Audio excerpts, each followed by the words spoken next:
Welcome to the Memorizing Pharmacology podcast. I'm Tony Guerra, pharmacist and author of the Memorizing Pharmacology book series, bringing you mnemonics, cases, and advice for succeeding in pharmacology. Sign up for the email list at memorizingpharm.com to get your free suffixes cheat sheet, or find our mobile-friendly, self-paced online pharmacology review course at residency.teachable.com/p/mobile. Let's get started with the show. Okay, welcome to the Memorizing Pharmacology podcast. We're going to be doing another cardiac section here, so we're going to have another interactive activity, and we're going to just answer a couple of multiple choice questions.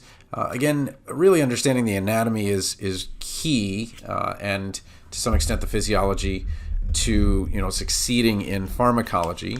So we're going to start with this question: normal sinus rhythm is controlled by the. And the easiest thing to do really in your head is to say, well, what order does this go in?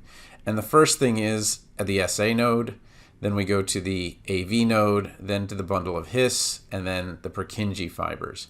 So normal sinus rhythm, though, by the sinoatrial node, the SA node. And again, the S in SA, the S in sinus, hopefully that helps you remember. We can check to make sure it's right. And we see that, yep, SA node is correct. Okay. All right, second one. Fill in the missing word. The period of time that begins with contraction of the atria and ends with the ventricular relaxation is known as the, and so that's the whole cycle. And we're just looking for the word that is before cycle. And in this case, because we have atria and ventricular, that would be, and we want to type that one in, cardiac cycle, right? We'll check it. Make sure it's right. Yep. Okay. All right. Cardiac output is equal to stroke volume plus heart rate. So this is where we just want to be a little bit careful. Yes, stroke volume is part of it. Yes, heart rate is part of it. But do we add them together? The answer is no. We don't add them together. We actually multiply them. So cardiac output is equal to stroke volume times heart rate. And so that would be false because it says it was an addition. Okay, so we're going to check that. And we see that, yes, it is false. All right, fill in the missing words. So blank inotropic medications increase contractility. Blank inotropic medications decrease contractility. So let's answer the question first, and then we'll think about some examples. So when we talk about increasing contractility, we can think of increasing a number. And just as we increase a number, it goes positive. You could put positive for that one. And then blank inotropic medications decrease contractility. So just as something that brings down a number, that would be negative. So positive inotropic medications increase contractility. Negative inotropic medications decrease contractility. We want to check our work. And we see that it's correct. But what we want to do is make sure that when we hear inotropic medications, we're able to also say, well, what are some examples? Okay, so positive inotropes would include epinephrine, norepinephrine, dopamine, dobutamine, digoxin. Okay, those 5 medications would all be positive inotropes, increasing contractility.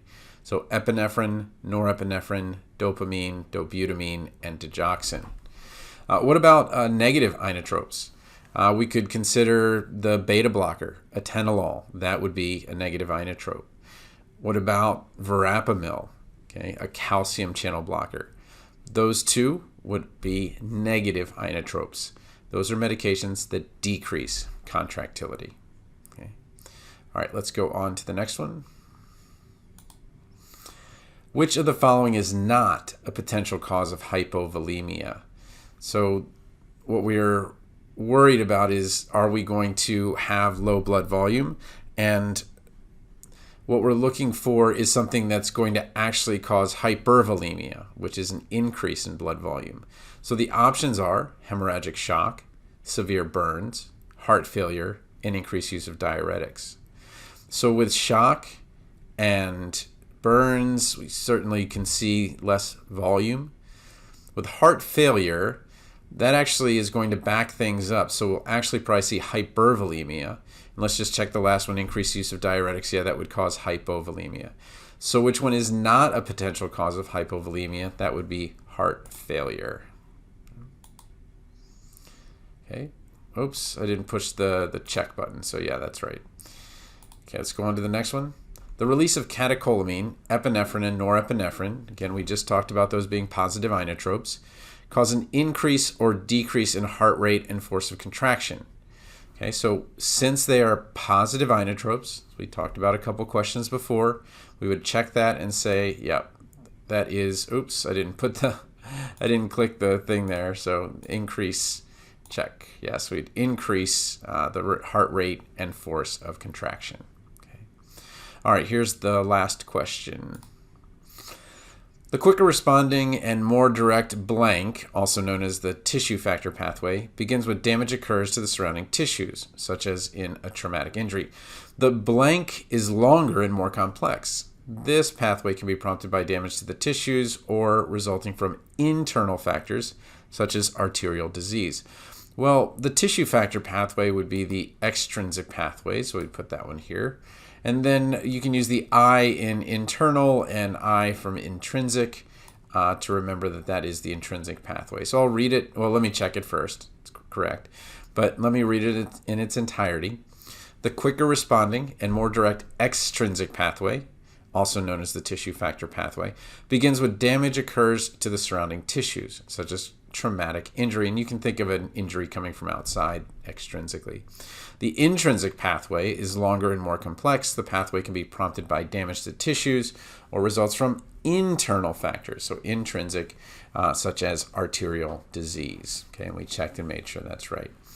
So again, I just went through a couple today, but what I wanted to kind of give you is that as you work through pharmacology, making sure to backfill those bits of physiology, pathophysiology, anatomy, because if you have those down, it's a lot easier to understand the pharm. Thanks for listening to the Memorizing Pharmacology podcast. You can find episodes, cheat sheets, and more at memorizingpharm.com. Again, you can sign up for the email list at memorizingpharm.com to get your free suffixes cheat sheet or find our mobile-friendly, self-paced online pharmacology review course at residency.teachable.com/p/mobile. Thanks again for listening.